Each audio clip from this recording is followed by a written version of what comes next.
You're listening to Edge Radio TV. The views and opinions expressed in this program are that of the hosts or guests, and not the Edge Radio Network or its advertisers or affiliates.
Well, good morning, good morning, good morning. This is Oscar Hines. Welcome to the Natural Nation Network. I am beside myself. I get to talk to two gentlemen that I love, I respect, and I absolutely revere their mission.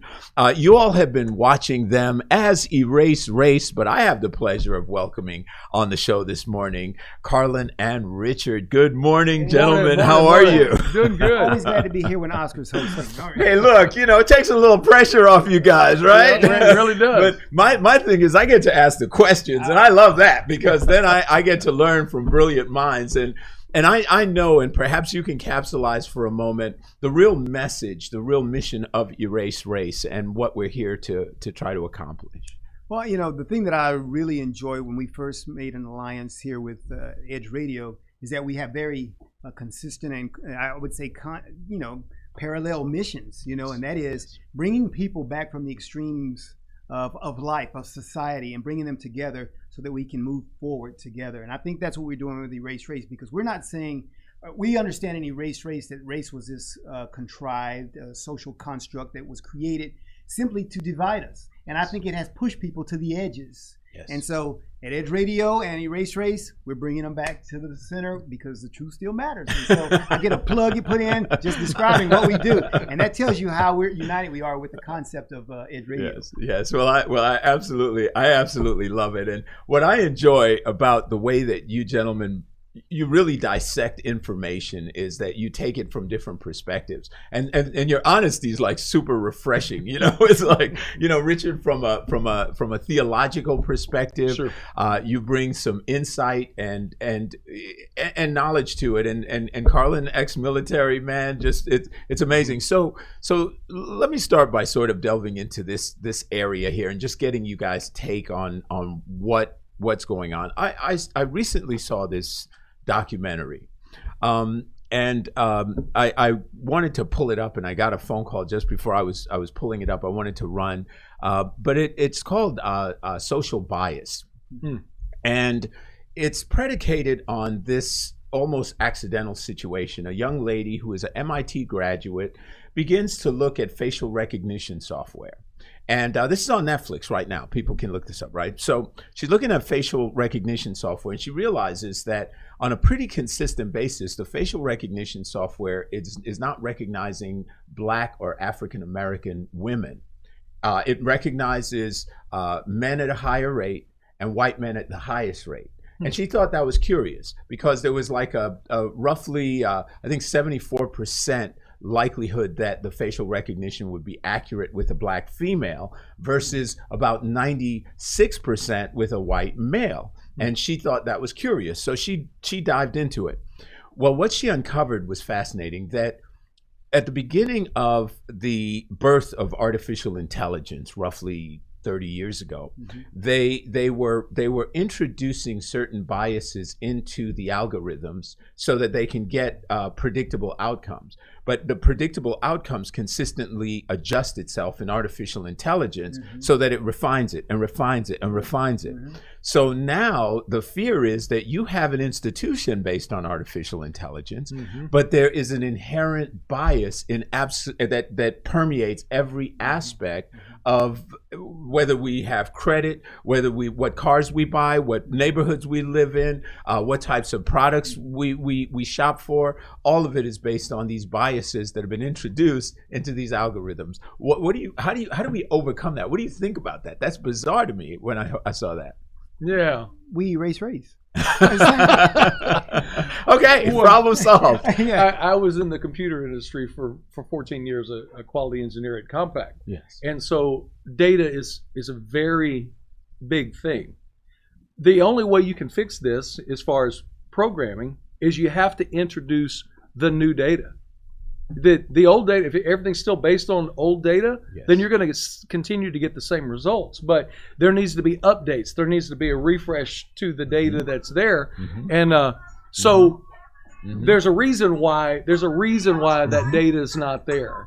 And part of the reason why the data is not there is because whoever was inputting the data, they say garbage in, garbage out. Right. Whoever's inputting the data left out the other data because of their biases. So there needs to be a shift of who is actually behind that keyboard or behind that input of the data, because that's where it all begins. That's where your bias is coming from. There needs to be a plurality of many different people from different cultures inputting that data. Wow. But is the horse out the barn? No. Because you're talking about 30 years of artificial intelligence and its evolution. It now their algorithms presumably are such that it is baked in the cake now. So can that be undone? Well, think about it. A computer that was manufactured 30 years ago compared to a computer that's manufactured today, light years difference. I mean, they're totally different animals. I mean, the same raw structure's there, but they're faster, they're smaller. Oh yeah, I'm not talking about the hardware. I'm talking about the data. The data. Because this is data. Well, no, I mean, so the other premise is that you have to input the new data, and AI is so fast now, I can't imagine it not being able to catch up. Well, when you think about it, it's what we're talking about is the same thing that's happening. That artificial intelligence is all the stuff that's happening with Google and all the things that they're doing. Right. The algorithms that they're creating.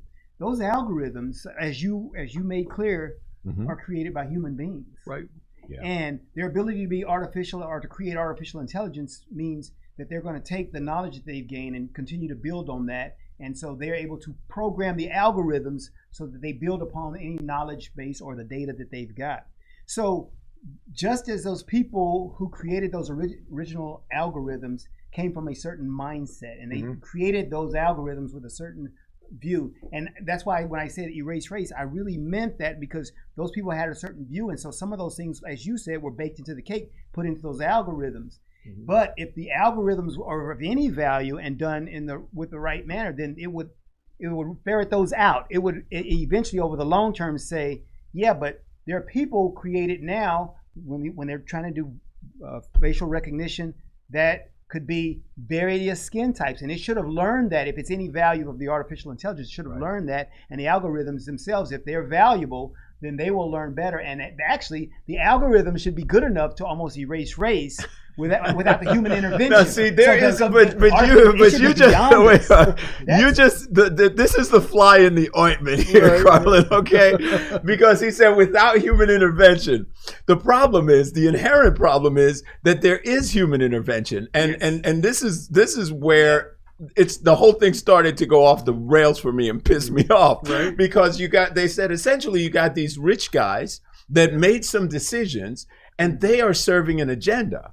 And now in the past, when you had, let's say back in the 1950s, you knew who the assholes were. It's like, oh, this guy doesn't believe in us. This guy doesn't believe it. And you can point to that guy. Now it's institutionalized. What happens if I get denied of credit, or someone is shown houses in this neighborhood versus that neighborhood, because someone has a preconceived notion that this is how it's supposed to be. This is the world that they live in. So we always have that human element. The guys that have the money are making the rules. So now that I got you a little riled up, but we're going to take a quick break. and then I'd love to hear the answer to this. Of course, I don't want to do it all off camera because I want to hear it on camera. So let's take a minute, folks. You're listening to Natural Nation. We're talking about how we can naturalize our nation to start acclimating to racial equality and not looking at social biases. So when we come back, let's dissect that a bit more. You're listening to the Edge Radio TV here on Natural Nation Network. Talk back to you soon. Yeah.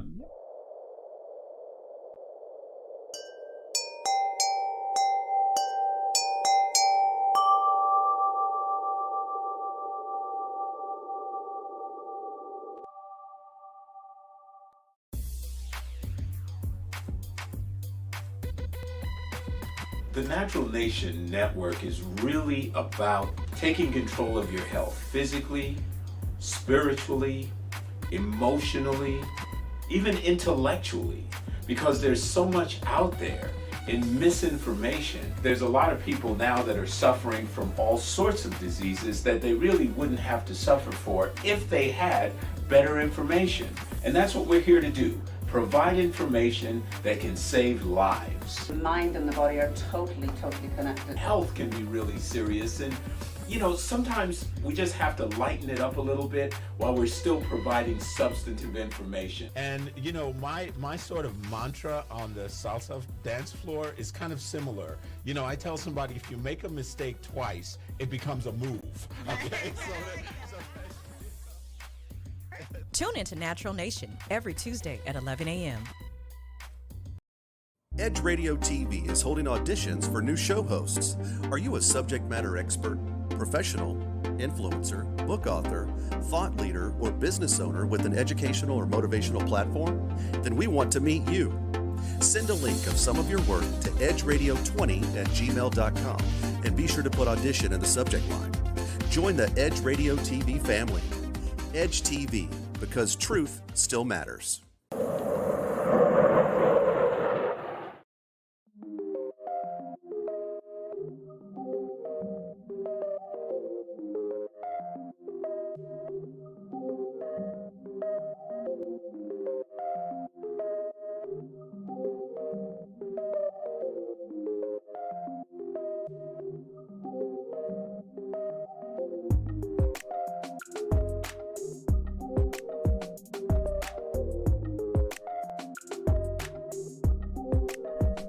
And we are back. This is the Edge Radio TV. You are listening to Natural Nation Network. We are talking today with Carlin and Richard about how technology has now gotten introduced into this equation of racial equality and perhaps racial inequity.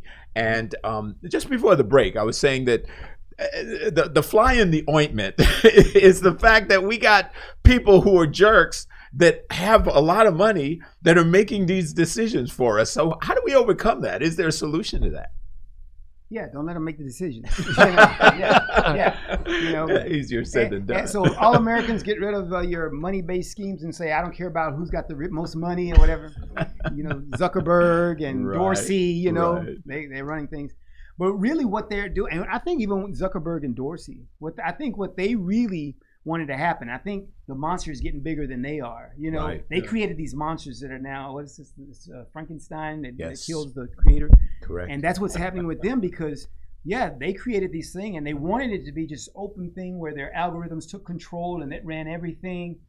But when they started realizing that, wow, their algorithms started having a certain taint to them. Correct. And cutting some people out and leaving others in. Exactly. Then that bias, they're like, your algorithms are not generic. That's some human being injecting their feelings into the algorithms. Correct. And that's the problem. Correct. And so I think what artificial intelligence was really designed to do was to say, I'm going to make this very objective because I'm going to balance all these things. And because with the machine able to take all this data, all these bytes of data in the some unknown number compared to our human brain, then it was supposed to take all that and then be able to make that an objective decision for the algorithm, which didn't have that bias that we have ultimately as human beings. Right. Now and you might, I don't know, Richard, because you were in the tech world, you guys might be able to refresh my memory on the name of it. I think it was around 2016.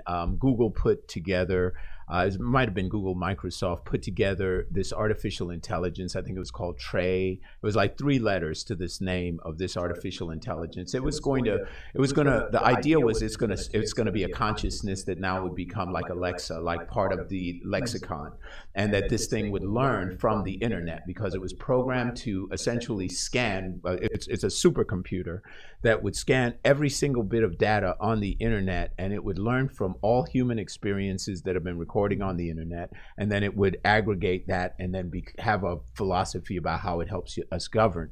And within 16 hours of the time they turned that thing on, they turned it off because it learned that women are whores, that men, that like every negative thought, violent thought, angry thought, vitriolic speech, bigotry, prejudice, all of the elements, all of the base elements of human beings were so consistently produced on the internet that was what it realized would get a reaction.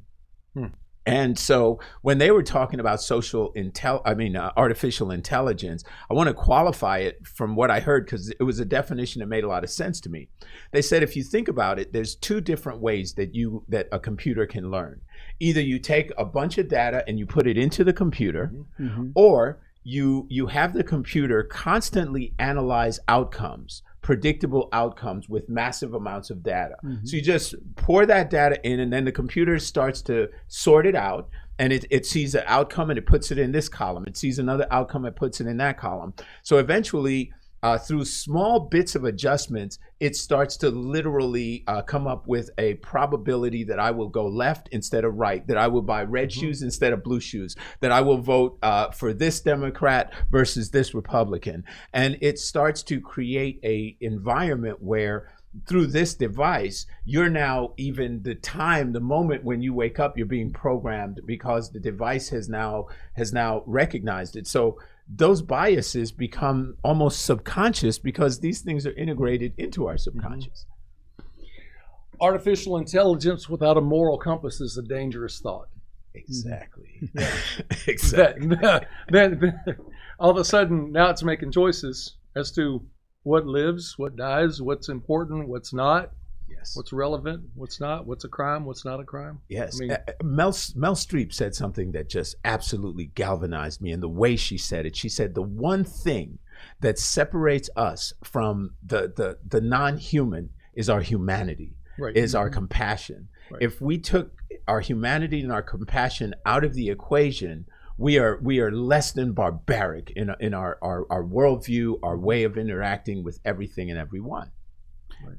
Yeah, and what's interesting about that is that when they did that, I can't remember the name of that. What you're talking about when they did that, you go out into the World Wide Web, the internet atmosphere, and you're trying to grab data. That doesn't grab the data of my aunt, who's a nice lady sitting at home, who's never been on a computer, and she just does things and helps out there in the community. You're missing out on a lot of the data that is necessary to be accessed to make that a legitimate analysis. And so, that's the thing. Now, if you go out, it's just as simple as us saying, hey, let's go out to Facebook and get some things from some people and see what kind of stuff we get. You know what you're going to get. You're going to, some trolls. Yeah. There'll be some people in there who are using it for good, but in our society, there's a whole lot more that using it for other reasons. Yes, yeah. But see, if our very nature, because of this computer, this artificial intelligent computer that went online and essentially analyzed all this data and realized how vitriolic and how angry and how divisive human beings are, does that now mean that like they say, the whole world is lying in the power of the wicked one, from a biblical perspective, that people are drawing more energy from subversive, negative, even sometimes violent behaviors than they are from the uplifting, positive, energetic. I mean, where are we in that dichotomy? It all comes down to your belief system. I believe that love is always going to be stronger than hate. Yes. And greater is he that is in me than he that is in all this other stuff. And I think it's just so important that if we buy into our belief system and we take action, then we're going to see what that end result is. But just to think about it, just to wonder, no, we need to let our actions speak louder than our words. Yes. And Yes. Yeah, and think about, when we're talking about Edge Radio Network, there are the shock jocks out there who are doing a lot of stuff, who probably got billions, millions of subscribers or whatever. And it's few stations probably that are saying, let's bring people together, because everybody's got their format, and they're either going to be hard right, hard left, because that's the way our society is. Yeah. Edge Radio Network says, we're not concerned that you're hard right or hard left. We're concerned about your view, valuing your view. We want to hear what you have to say about it, and that's totally different. And that's what we're talking about doing. And that's what we're talking about having machines be able to do. That machines can't do that, but we can. We can do that, and then we can use the machines to support what we do. But that's what we got to do, bring people back from those extremes, and let's meet here in the middle if we're to go forward in humanity. Yes. Wow. Well said. Well said. Okay, you're hearing Mr. Carlin Charleston from the Erase Race, and that was nicely put in perspective. This is the Edge Radio TV. We're going to take a quick break. When we come back, we want to go back a little more in time and talk about some of the historicity of race and race relations and how that's really affected us and how we've evolved back. So we went from the beginning. Now we'll go back a little bit. So we'll take a break, folks. We'll be back in just a moment.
And we are back. This is the Natural Nation Network here on Edge Radio TV. I am speaking with Richard and Carlin. This has been a delightful conversation. So, I love it when I'm in the presence of intellectual giants. It's always great. So it just in the break just now, we're talking a little bit.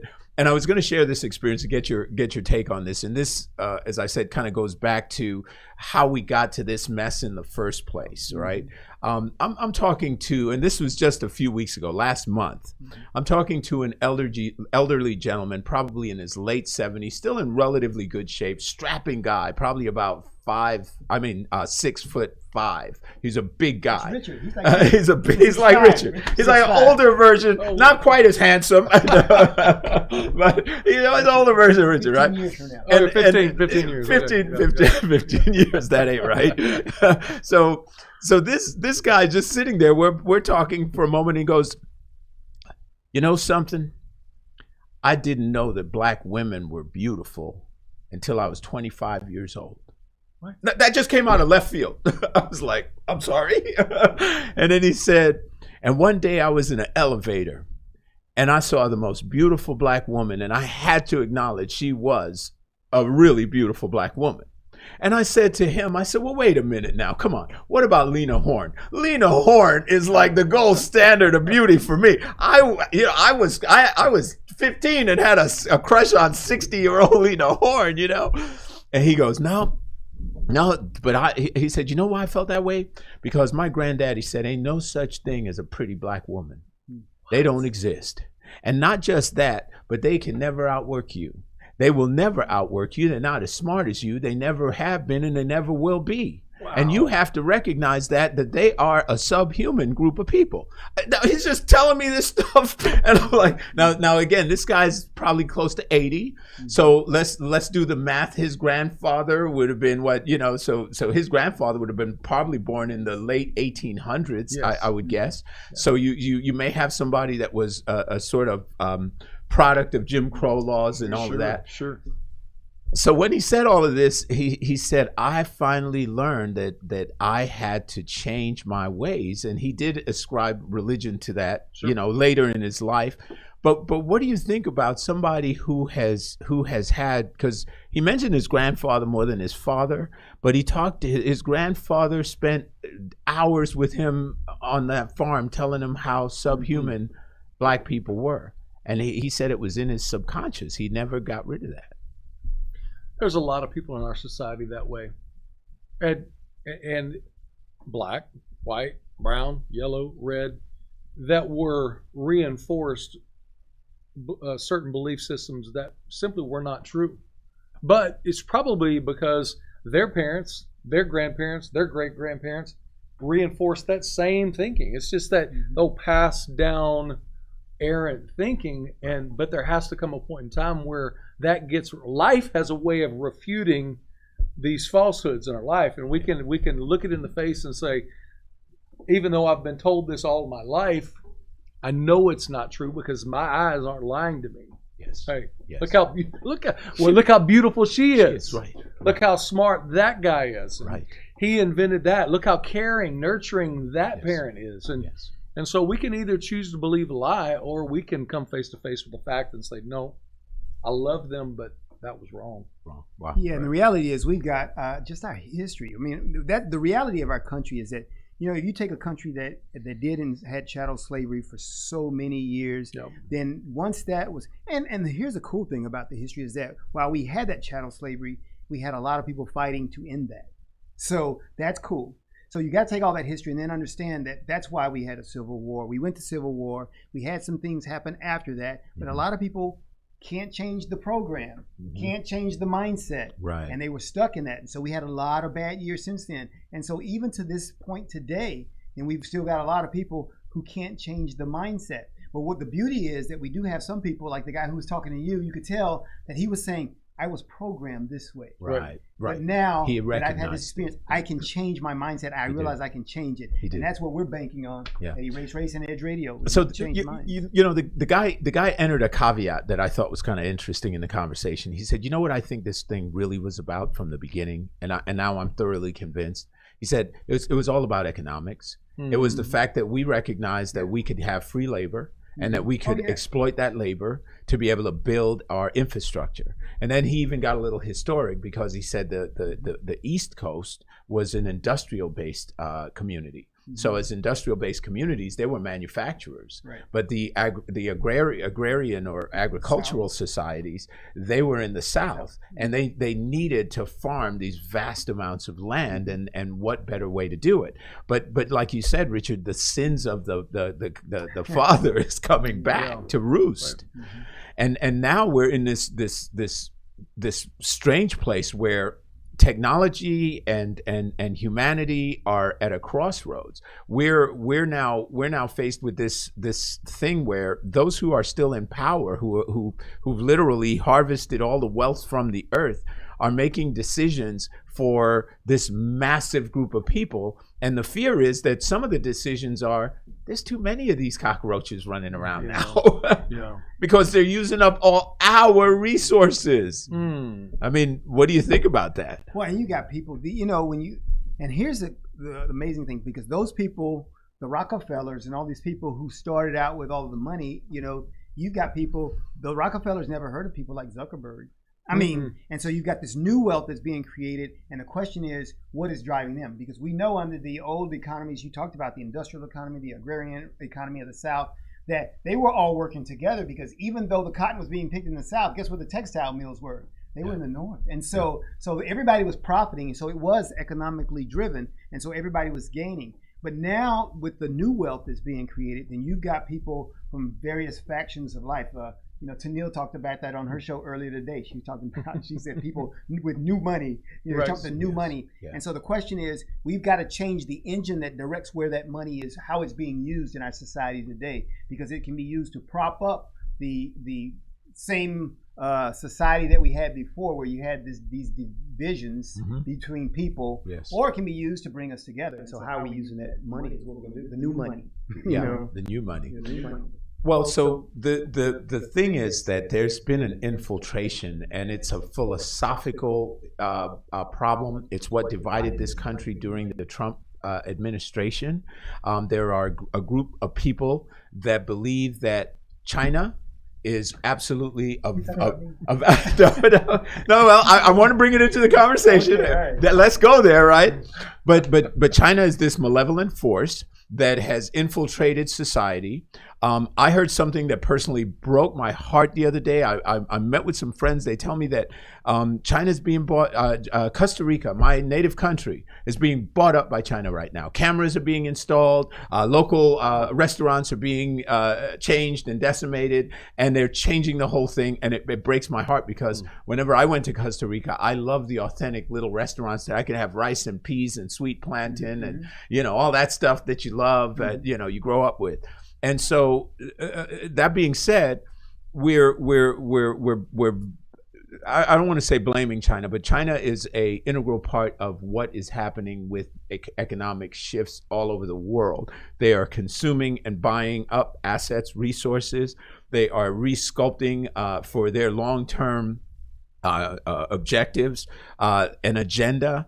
And that agenda has to do with automation and systemization and tracking people and social, what they call credits, the social credits to control individuals is blatant. I mean, so what do you think about this infiltration that's happening right now? If you watched our show today, that was part of my conspiracy theory. That's why I thought, he's talking about me talking about China, because and that's one of the things lately. I'd say over the last 4 or 5 years, I've kind of started looking at China, doing more studying on China and the way that they're organized, the way that they do things. Because when we started, my wife and I started doing mission trips to Nigeria, and we started looking around, and they were telling us in Nigeria about how China's coming in and buying everything. Then we went to Jamaica, and it was like Chinese are here now, and they're doing.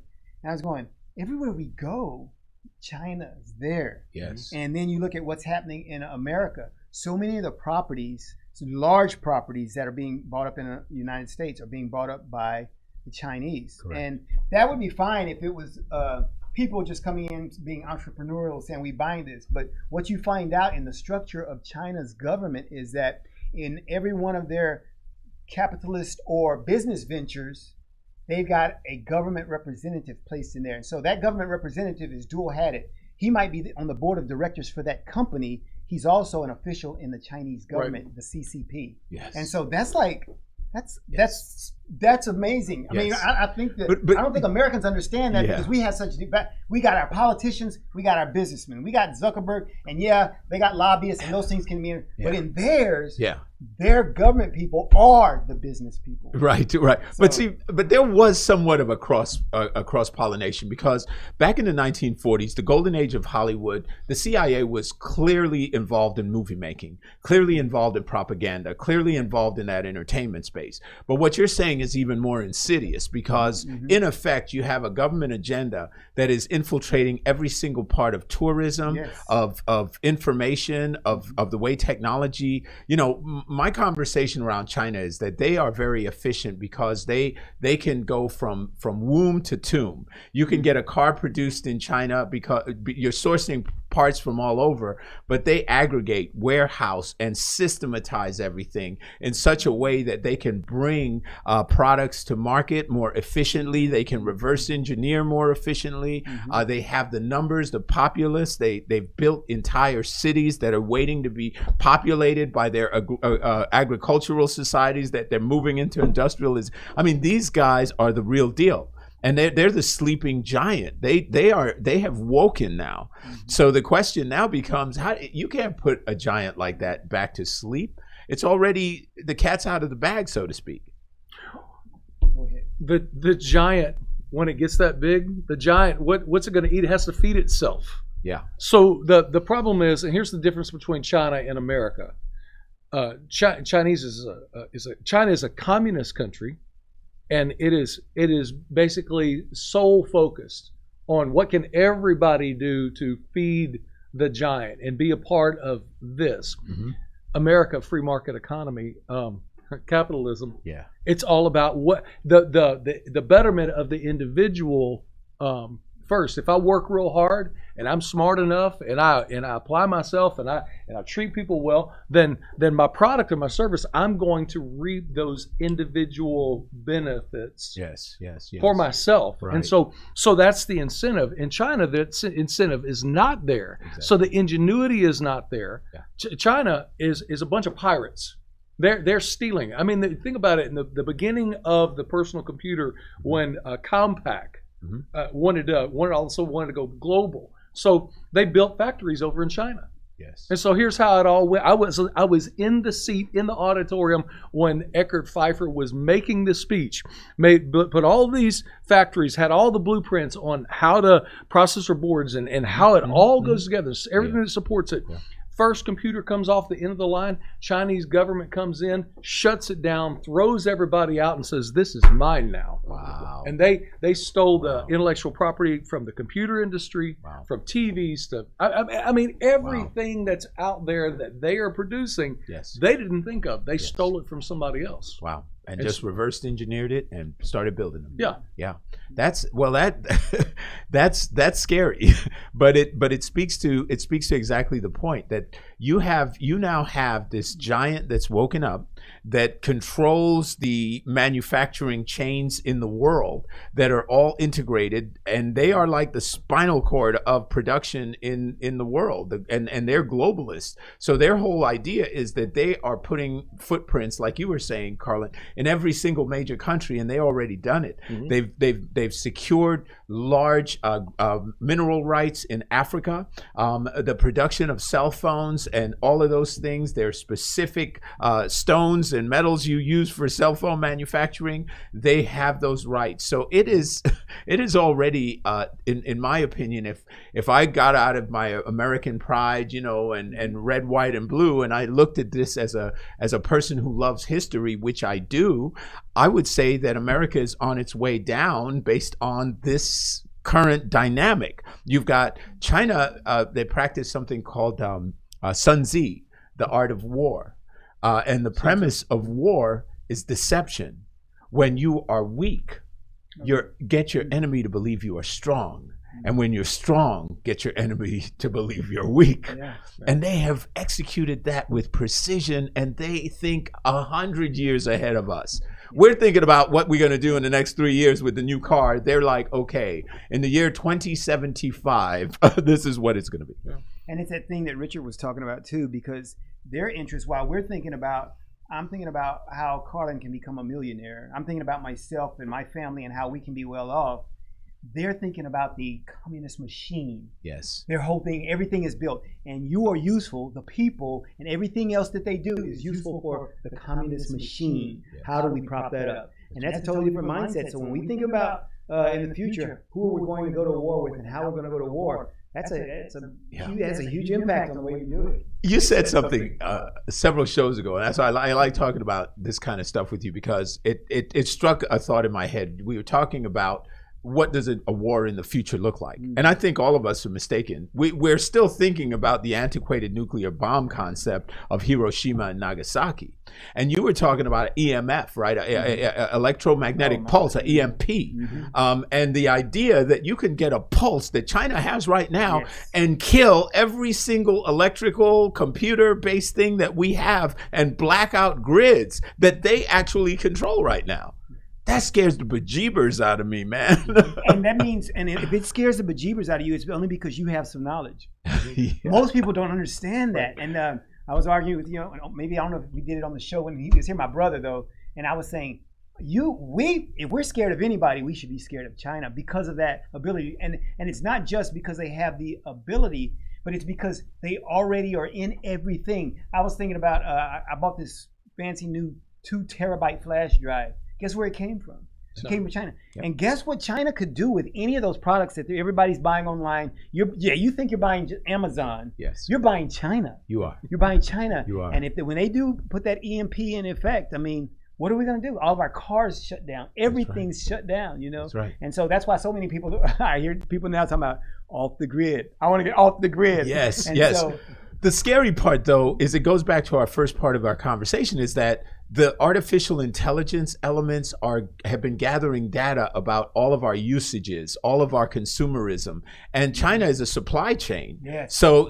they own all of this knowledge, all of this data. They have aggregated data for 30 years in this technology space that's now being used to market against us, so to speak. And to your point, Richard, who feeds the giant? Well, they're going to continue to sort of cull us out until we're an empty shell because we are a consumer-based society. But then there's emerging markets. So they're already in India, and they're already in Africa, and they're already in parts of Europe and Australia and so on. So there will continue to be this suction of their economic might. And as they flex those muscles, I don't know who can resist that. I'm a little pessimistic about that whole thing, to be honest with you. When is the day going to come when the average citizen in China sees it for what it really is? That they're all working for the government. When is that human ingenuity, the spirit of humanity, going to rise up and say, what's in it for me? When are they going to wake up? Are they always going to live in fear? Richard, I don't think they're programmed that way. Huh? I think they've been programmed to believe that they are part of a greater whole, that they are part of worker ants. And I'm not being racist, whatever. They're part of a worker ant community that's supposed to bond together, lock elbows, and that we do it together. I don't think they're going to come to that realization. Well, they had Tiananmen Square in 1989. They had Tiananmen Square, and there was the revolt against all of that thing that you're talking about. Yeah. They crushed that. They crushed that. And I think they've come back with what they would call kinder, gentler communism. Yeah. It's kinder, gentler. And the people are now tricked. And so when COVID happened, I said, because you know why their numbers are so low in COVID? Man, because they can control that. They got their populace controlled. Oh yeah. My brother's girlfriend's Chinese, and he said that the way that they handled COVID is they threw food over your gate. You couldn't come out the house. Everybody stay in the house. We're gonna deliver food. You're gonna eat this rice and grub, whatever we give you, and that's it. And they controlled it by keeping people isolated. But the problem that I have with that whole scenario, and you guys, I'm sure, have explored this in your show, is that the PPE was already being produced, like massive production of PPE. Like, God, did someone know something was coming? Like, really? So when you see that kind of stuff, you have to question whether all of this has any real, I guess, validity to it. But I guess I don't want to be a total pessimist, but in the scope of things here, if you've got a group of people who believe that they have a mission in life to accomplish a certain objective, and they now have the economic might, they have the people, they have the technology, and they have what I consider to be less of a conscience than some of us more gentle spirits. They are very much about their business agenda. How do you stop that? How do you derail that? What happens now? I got a question for you, and I'll answer that. He just asked a question. Yeah. How do you stop it? I think capitalism is the answer. I really do. I'm going back to that because if China has it all figured out, and that this their way of life and how they've been programmed to be is so successful and so right and so true for their culture, then why are they so intimidated and so hell bent on wrecking Hong Kong right now?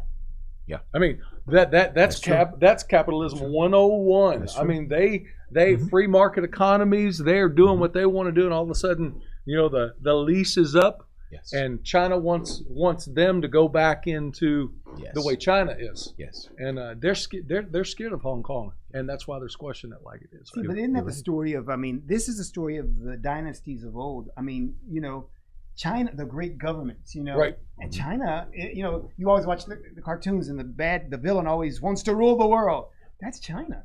Yeah, they want to rule the world, and so that's why anybody that looks like Taiwan, Hong Kong, anybody that's getting outside of their control, and even the U.S., they want to keep them in control. That's why when Donald Trump came in saying we're not going to play that game, China was ticked off. Yeah, they were really ticked off with him saying because you're not playing the game.